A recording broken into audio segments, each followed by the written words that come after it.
The United States chose to fight a war against Russia in Ukraine, to punish Russia for invading Ukraine in order to protect its border from the encroachment of NATO. Whatever you think of that war, Russia is winning.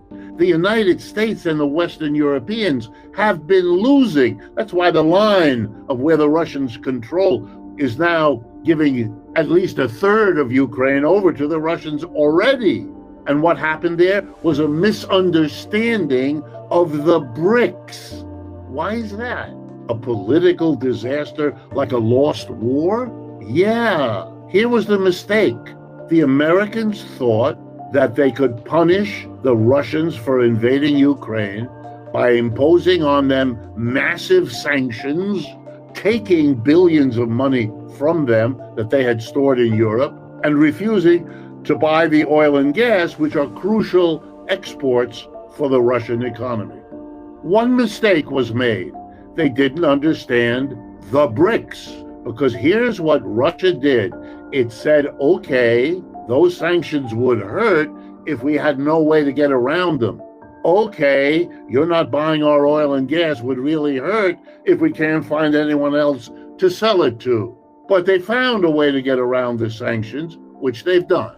And they got a way to find new customers for their oil and gas, which they've done. The BRICS did all of that for them, with them. That's the solidarity you get if you're the core new powerhouse of the world economy. Now, finally, the military. And here's the ironic part of all this. The BRICS are a very diverse collection of countries. It's very easy to see that they have different relationships, one versus the other, with the United States. Some of them are still wrapped up in the Western-dominated global economic system that is shrinking, but is still a big, powerful presence.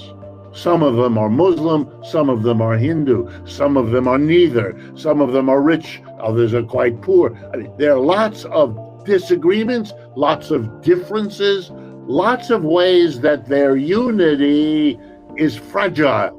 It's relatively new.